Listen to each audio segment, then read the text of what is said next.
Su Yang stands in the room, his body wrapped in a towel, his upper half completely bare. A powerful aura surrounds him, pressing down on everything around him. The air feels heavier, as if the entire space is struggling to contain his presence. The maids, who were calmly doing their work just moments ago, suddenly freeze in place. One of them stares at him, clearly confused, her voice shaky as she tries to figure out what is happening. He glances at them, his expression as relaxed as ever. Nothing is wrong. The only thing that matters right now is the tension in his shoulders. He tells them to continue the massage without paying attention to anything else. The maid hesitates for a moment before nodding. There is no point in questioning him, and she knows it. Their hands return to his shoulders, but his mind drifts elsewhere. The sudden burst of energy was a mistake. He usually keeps his aura under control, but for some reason, he let it slip this time. If he is not careful, others might start noticing. It would be a hassle, but at the same time, most of them wouldn't survive long enough to do anything about it. He leans back against the couch, letting the maids work, but his thoughts remain unsettled. The hostility from Sakura and Shiva kingdoms makes sense. Their arrogance and constant need to prove themselves always lead them to foolish decisions. But the kingdom of elves, their actions seem strange. His mind works through the possibilities. If they knew about Lilith, they wouldn't be moving like this. Maybe they are trying to avenge a care. That idea seems weak. No one should know about his connection to the Black Dragon. Holding a grudge over something they barely understand would be idiotic, though expecting intelligence from his enemies might be asking for too much. The questions pile up, but one thing becomes clear. He needs answers. Lilith is the only one who might know the truth, and he decides to ask her directly. Later, he steps into Lilith's room and brings up the matter. Lilith listens before shaking her head, completely dismissing the idea. The elves have no interest in avenging a care. In fact, his death is more of a relief to them than anything else. Su Yang is sitting on the floor in front of the bed of Lilith. His curiosity gets the better of him, and he asks her for an explanation. Lilith does not hesitate. She speaks bluntly, making it clear that the elves are far from a unified force. On the surface, they act polite, almost graceful, but beneath that, they are filled with schemes and constant power struggles. Her words paint a picture of a kingdom that thrives on deception, where every smile hides a dagger. Su Yang listens before making a remark about palace intrigue. Lilith reacts instantly, her face twisting in an expression that is hard to describe, somewhere between confusion, annoyance, and mild disgust.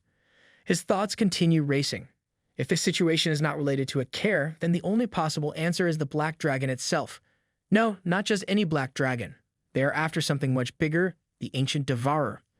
For centuries, the elves have lived in fear of the Ancient Devourer, a monstrous force that once cast a long, terrifying shadow over them. This deep-rooted fear has turned into an instinctive hostility. To them, any Black Dragon is a threat, something that should never exist. Everything starts to make sense. Their excessive demands, their desperate need for control, and all connects to the Dragon Spirit's secret realm. That place holds the legacy of both the Ancient Devourer and the Nameless Hero. The elves, paranoid as always, want to make sure no one else gets their hands on it. Letting an outsider explore the realm is the last thing they want, and as the one who tamed the Black Dragon, Su Yang is the biggest obstacle in their eyes. But their actions reveal something more. At first, they refuse to let anyone else near the realm, but then they suddenly change their stance. This can only mean one thing: they are confident that they will obtain the legacy no matter what.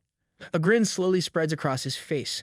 Let them be confident. Let them believe they have everything under control. Unfortunately for them, things will not go the way they expect. Su Yang tells Lilith that the elves have decided they want to take her back. The moment she hears this, her head shakes so fast it looks like it might fly off her shoulders. There is no hesitation, no second thoughts, just pure rejection. She refuses completely, making it clear that she has no intention of ever returning to that place. Her expression shifts as her eyes turn glassy with unshed tears. She points a finger at Su Yang, her voice filled with panic and desperation. She reminds him of his promise, insisting that he cannot go back on his word now. The thought of returning to the elven royal family is a nightmare she never wants to face again. Su Yang waves a hand, trying to calm her down. There is no need for all this drama. He assures her that he has no intention of sending her away, but her reaction is so exaggerated that he starts feeling like he is the villain here. He places his hand over hers, his thoughts deepening. This princess, carrying the burden of the royal curse, is not someone the elven royal family is searching for out of kindness. They cannot have good intentions, and even if he had no personal stake in this, his conscience would never allow him to hand her over to those scheming nobles. But the situation is far from simple. When he tamed the Black Dragon, Lilith had already revealed her face in front of a crowd. If the elven royal family decides to spread her image, someone will recognize her sooner or later. He needs to figure out a solution before that happens. Either he must find a way to settle her safely or prepare countermeasures to deal with the inevitable. Before he can think any further, a notification suddenly appears on his screen. It is a message from Tang Jian asking if he wants to read it. A flicker of surprise crosses his face, but he quickly regains his composure. Before dealing with that, there's something more important. He needs to make sure his performance here is flawless. After about an hour, Su Yang opens the front gate of his villa. Standing outside is Tang Jian. His presence is commanding as ever. Su Yang waves casually, greeting him with a grand title, acting as if they are long-lost brothers meeting after ages. Tang Jian steps inside, his expression calm and serious. Without wasting any time, he delivers the news. He warns Su Yang to stay composed before revealing that he might not be able to participate in this time's Dragon Spirit's secret realm. Su Yang's reaction is anything but calm. His face twists into a dramatic display of shock, as if someone just announced the end of the world. He demands an explanation, questioning why he is being denied entry after successfully taming the Black Dragon. The overacting is so strong that if there were an audience, they might have thrown tomatoes by now. Tang Jian does not seem amused and answers directly. The Elven Kingdom has made this demand. Not only do they want to exclude Su Yang from the secret realm, but they even have the audacity to demand that he be handed over to them. Su Yang's exaggerated performance continues as he gasps in disbelief, acting like someone just accused him of a crime he did not commit. He throws the question back at Tang Jian, asking if they actually agreed to such nonsense. Tang Jian responds firmly. Even though the Abyss conquest has reached a stalemate and compromises must be made for the greater good, there are limits to what can be accepted. Handing Su Yang over is out of the question. Neither Tang Jian nor the homeland of Long Xia would ever allow such a thing. Even though Su Yang already expected this outcome, hearing Tang Jian's words still tugs at his emotions. He feels touched as if he is watching the final scene of a dramatic war movie where the general declares his loyalty to the very end. To match the moment, he stands before Tang Jian wearing an expression of pure heartbreak, as if he has been betrayed by the world. Tang Jian, who clearly has no time for this nonsense, simply taps his shoulder and reassures him. Although we cannot enter the Dragon Spirit's secret realm, the country will make sure he is properly compensated. Long Xia does not abandon its geniuses. Su Yang gives a response that sounds trustworthy enough, pretending to be convinced. With that, Tang Jian turns and begins walking away. Before disappearing, Su Yang calls out, telling him to take care. A flash of light follows, and Tang Jian vanishes into the distance. The moment he is gone, Su Yang's act completely drops. A wide grin spreads across his face, his excitement barely contained. He counts the time in his head. Tomorrow marks the opening of the Dragon Spirit's secret realm. His thoughts shift toward the so-called ninth-rank powerhouses from Sakura and Shiva kingdoms. He wonders if they are prepared for the surprise he has in store for them. If they think this will go as planned, they are in for a very rude awakening. In Sakura country, inside the grand villa of the Tomorrow family, an enormous red dragon rests in the middle of the vast garden. Its massive body sprawls across the ground, completely at ease, enjoying its nap like a lazy beast with no worries. On top of the dragon, a small figure sits, her mood anything but peaceful. The little lady of Sakura country sulks, her arms crossed, clearly unhappy. She voices her frustration, complaining about how she had hoped to interact more with the boy who tamed the Black Dragon, only to hear that he would not be participating in the upcoming Secret Realm event. To her, this is a wasted opportunity, something she finds deeply disappointing. The red dragon, still resting, responds in its own language, though its tone carries no regret. If anything, it seems relieved. The thought of fighting that lunatic does not appeal to the creature at all. It has no interest in dealing with someone who tames black dragons like it's a casual hobby. Meanwhile, in Shiva country, a different scene unfolds. In front of a massive towering statue, a young man in a red robe sits on the ground in a meditative posture. His name is Vijayanu, and standing beside him is his uncle, Atal.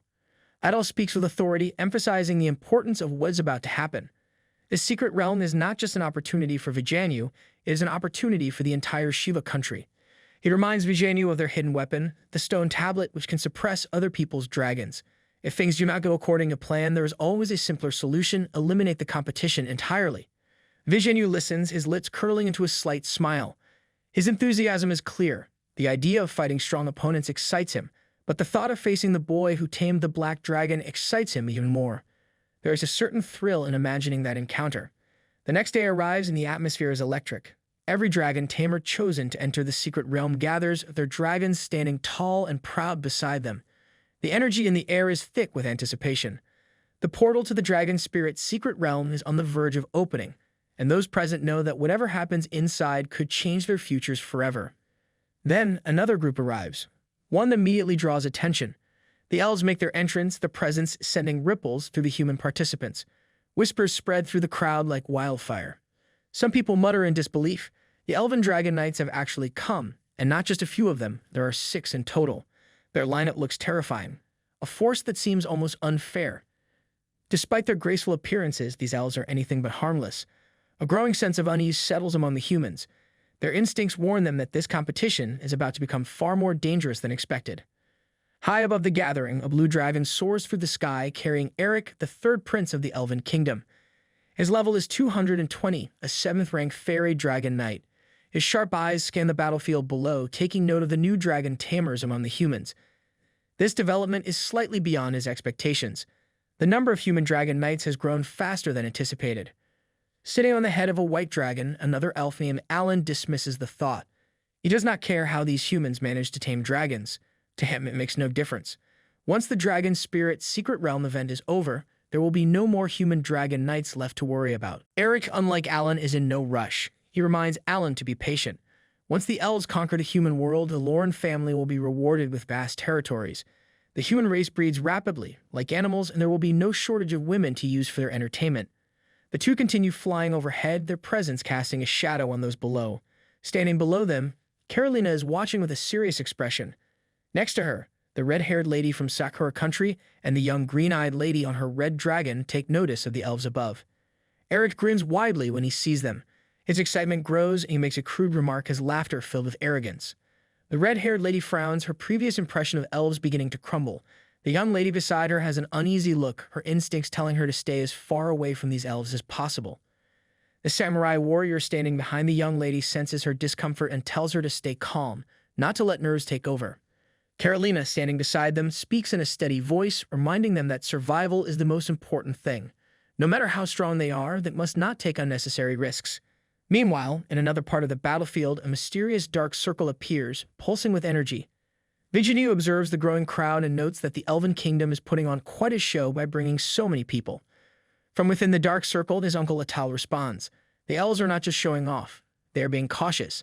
They know that Tanjan is unpredictable, and there is always a chance he might change his mind. Sitting atop his green dragon, Vigenu prepares himself. The time has come. With a smirk, he declares that he is heading in. Atal, his voice filled with pride, tells him to do well. This is their moment. The Shiva Kingdom will show everyone their true strength. Flying atop his dragon, Alan moves closer to the young lady, his usual smugness all over his face. He throws a few words her way, likely thinking he is being charming or important. The young lady, however, is far from impressed. Her expression twists into pure annoyance as if she is regretting every decision that led her to this moment. Below, the dark magic circle still pulses with energy. From within, Atal watches everything unfold, his thoughts filled with greed and excitement. The 6 new Dragon Knights from the Elven Kingdom are an unexpected bonus, something he never planned for but will happily take advantage of. In his mind, they must believe they are invincible inside the secret realm. What they do not know is that he holds a stone tablet that forces dragons into submission. His mind races with calculations.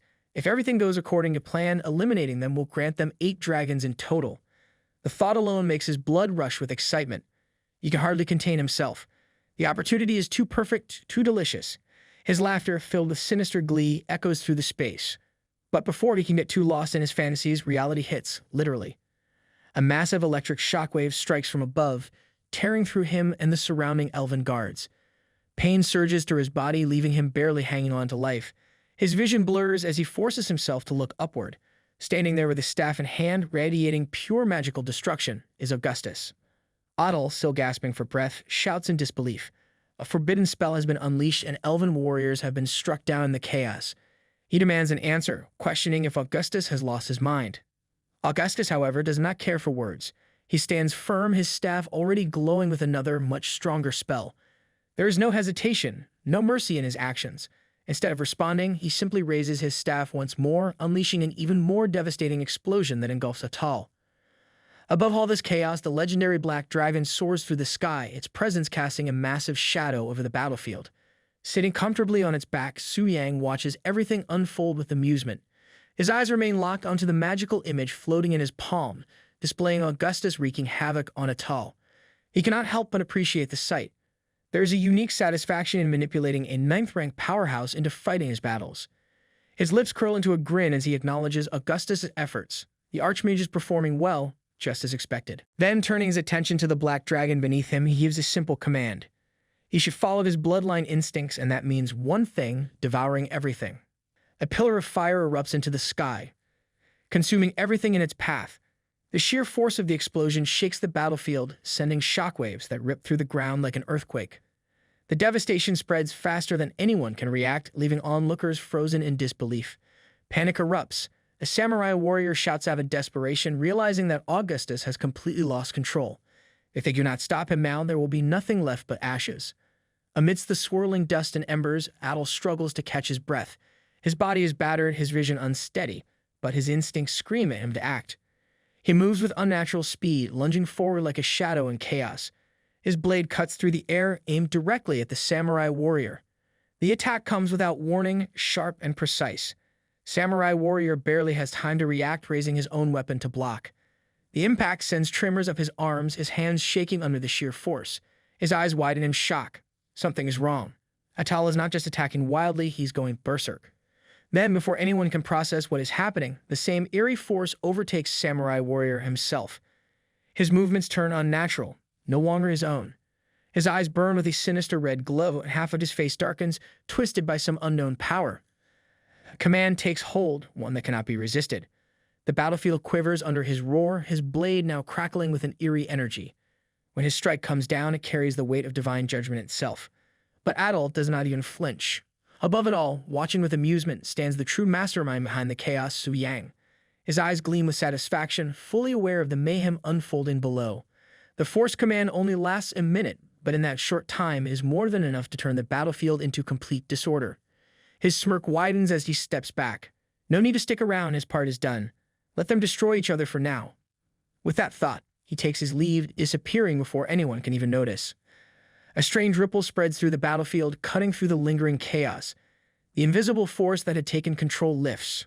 Archmage Augustus blinks, his senses returning, but his hands still crackle, the fading energy of a spell he does not remember casting.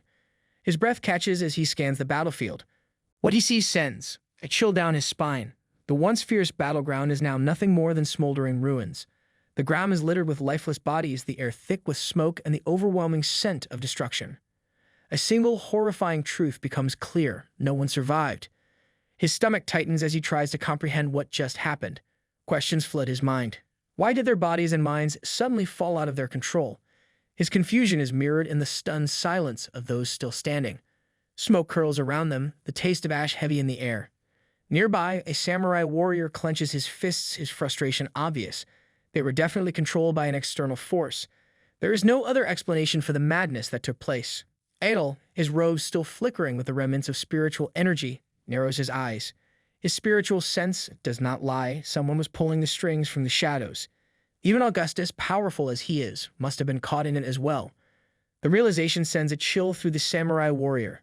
Whoever did this was strong, far beyond what any of them could have imagined. Controlling this many high-ranking warriors without them even noticing that level of power should not exist. Meanwhile, in a distance, a golden light suddenly bursts through the scene. Ancient doors creak open, revealing the long-awaited entrance to the dragon's spirit realm. The gateway hums with an eerie energy, standing wide as if inviting dragon riders in. All the dragon riders enter, and then in an instant the gateway closes. For now, there is no time to dwell in the chaos that just unfolded. Augustus finally breaks the silence, his voice steady but laced with suspicion. While the battle raged, he saw something high above. A black dragon flew into the realm. His words send ripples through the remaining warriors. Others quickly confirm the sighting, their voices filled with urgency. The samurai warrior's eyes narrow as a new suspicion takes root in his mind. He wonders aloud if this entire incident has been orchestrated by Long Xia. The tiny mind of Augustus races as he tries to make sense of everything. The chaos, the sudden mind control of the black dragon. There are too many coincidences, and he does not believe in coincidences. His brows furrow as he mutters his thoughts, uncertain but unwilling to dismiss the possibility. One thing is clear: this was not Tang Zhen's doing. Tang Zhen is a warrior through and through. He has never broken his word, nor would he ever resort to such underhanded methods. The others exchange uneasy glances. The situation is far worse than they initially thought. Augustus continues, his voice firm. Tang Zhen has always fought with strength, never deception. The ability to forcefully control multiple high-ranking warriors at once requires an absurdly high level of spiritual energy. Only someone with overwhelming spiritual dominance could have achieved this. Atal, still recovering from the shock, hesitates before speaking. His voice wavers slightly, betraying his unease. If this was not Tang Zhen, then who could possibly wield that kind of power? The idea is unsettling. The thought crosses the samurai warrior's mind, and after a brief hesitation, he voices it. The name he suggests makes the entire room fall silent. Atal scoffs almost immediately, though there is a flicker of doubt in his expression. The idea seems ridiculous. Su Yang is barely a fourth transition professional. The thought of him controlling ninth transition demigods is laughable, on paper, at least. The samurai warrior huffs, trying to brush it off, but there is the slightest trace of unease in his voice. He claims he was just guessing, but no one seems convinced, not even himself. The tension in the room lingers, heavy like a storm cloud. Augustus takes a deep breath, his expression dark. Ever since the crusade against the Abyss demons began, strange events have been unfolding one after another. None of it makes sense. This battle should have been straightforward, yet they ended up turning on each other, losing control of their own bodies like puppets on strings. For now, though, there are more immediate concerns. Augustus shifts his tone, focusing on the bigger problem at hand. Because they were controlled, they unintentionally killed the royal court guards of the Elven Kingdom. A heavy silence follows. By now, the fallen elves should have revived inside the temple, but it will not be long before the Elven royal court hears about what happened. If that happens, the consequences could be disastrous. Relations with the elves are already fragile. This could push them over the edge. Since capturing Su Yang is out of the question, Augustus makes a decision. Instead of waiting for the elves to retaliate, they need to act first. The Elven royal court will hear about the incident soon. There is no avoiding it. Augustus makes it clear. They need to act first before the situation spirals further out of control. Adel immediately agrees, his tone unusually serious for once. The samurai warrior, arms crossed, offers no objections. No one wants to be on the receiving end of the elves' wrath. Meanwhile, deep within the dragon's spirit realm, far beyond anyone's reach, something stirs. The sky splits open with shimmering energy, cracks of raw power rippling across the vast floating islands. The entire realm shudders, jagged rocks hovering midair, suspended by forces unknown. A heavy silence spreads, unnatural and oppressive. Something ancient is awakening. Among the dragon riders, tension runs high. One of them hesitates before asking the other if fear has settled in. Above them, dragons circle in unease, their massive forms blocking out the sun. Even the very ground feels unstable, as if the realm itself is bracing for what is to come. Alan, sitting atop his white dragon, speaks with uncertainty. The dragons are not acting normally. It feels as if they are responding to something unseen, something primal. If even dragons are showing signs of fear, then whatever is within this realm must be beyond anything they have encountered before. Vijanio, exuding his usual overconfidence, speaks without hesitation. To him, there is only one explanation. The lingering presence of the ancient devourer remains strong, buried deep within the blood and souls of dragons. No matter how much time has passed, the fear has never truly left them. With a casual flick of his wrist, he guides his dragon through the turbulent winds, his arrogance unwavering. As if the moment could not get any worse, Alan shifts his attention elsewhere. His eyes land on the young lady, and with a smirk, he makes an offer. Instead of struggling with her mount, she could simply ride with him. The young lady does not hesitate. Her head shakes frantically, rejecting the offer without a second thought. Eric, unable to hold back, lets out a mocking remark, amusement dripping from his voice. He makes it painfully obvious that Alan's attempt is far from subtle. Alan, however, remains unfazed. His grin only widens, but despite the humor, the air remains thick with unease. The truth is, only the ancient artifact Dragon Fang has the power to suppress the fear within dragon bloodlines toward the ancient devourer.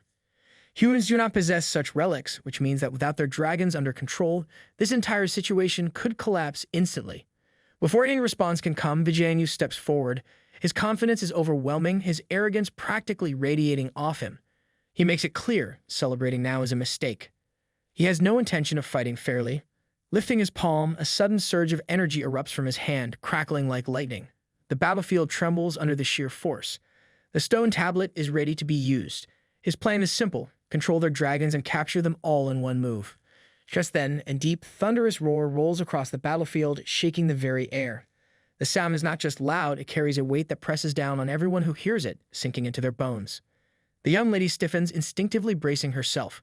Her face pales as realization sets in. This roar is different. It is not just any dragon, it is him. A massive shadow looms over them, growing larger by the second. Then, descending from the sky, Su-Yang appears, sitting lazily atop the legendary black dragon.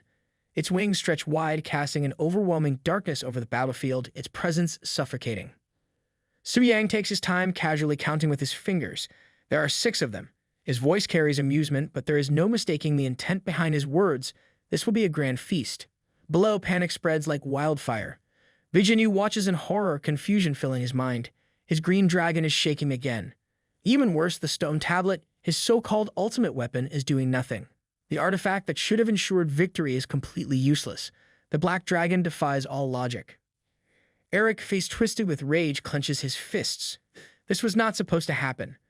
The agreement was clear. Black dragons were forbidden from entering the realm. His anger burns even hotter as he watches Su-Yang descend like a king surveying his soon-to-be-conquered land. Alan, standing beside him, lets out a frustrated sneer. In his eyes, humans are disgusting creatures breaking every agreement without a second thought. His words drip with disdain, but deep inside, fear starts creeping in. Alan rushes to Eric's side, his voice filled with urgency. The dragons are panicking. They refuse to fight. The battlefield is slipping out of their control. Eric, barely able to contain his irritation, snaps in frustration. His pride refuses to accept the idea that a mere 4th transition weakling is the cause of this disaster. To him, Su-Yang is nothing but an ant that needs to be crushed. The black dragon, that is his problem to handle. Without hesitation, the order is given, kill the boy riding the black dragon. A storm of elven warriors launches into action. Their dragons charge forward, their weapons gleaming under the fractured light of the realm. Spells ignite the sky, turning it into a battlefield of blazing magic and sharp steel. By all logic, this should be an overwhelming attack, an unavoidable doom. But Su-Yang simply chuckles. If it is death they want, then so be it. Dark energy coils around his fingers, pulsating with an ominous glow. But the ones dying today will not be him. A vortex of destruction erupts outward, consuming everything in its path. Instantly, notifications flood his vision. You killed level 152 Elven Holy Knight Agus. You killed level 197 Elven Magic Warrior Karen. You killed level 198 Elven Magic Master Behaim. You killed level 150 Elven Divine Archer. Havok experience gained 52.1 million. Eric's face twists in disbelief. His mind refuses to accept what just happened. 4 of their elites wiped out in an instant. This should have been impossible. Panic spreads among the elves. Su-Yang's attacks are completely invisible to them. No one can even see how he is striking, yet bodies are dropping like flies. Alan's voice turns grim. There's no more time to waste. They must use their trump card. But before they can act, darkness surges through the battlefield. A monstrous force clamps down on Eric, pinning him in place. His eyes widen in terror. He struggles, his body refusing to obey. The sheer power suffocates him. Desperation sets in. His mind races for an answer, but there is none. If even he cannot resist this power, the others have no hope. They need to run. A flicker of movement flashes in the corner of his vision, a blur too fast to react to. Then a devastating kick slams into him, sending him crashing into the ground below.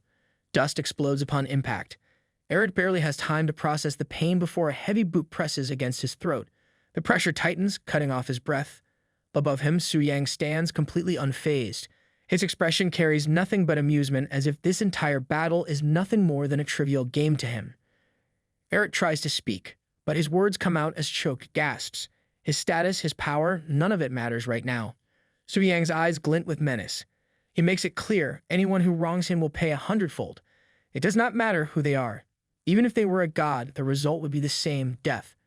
I hope if you liked today's video, and if you did, hit that like button, as today's like goal is 1,500 likes. Comment next part down below to see what happens next. Also, consider subscribing with the notification bell on to get notified as soon as a new video drops onto the channel.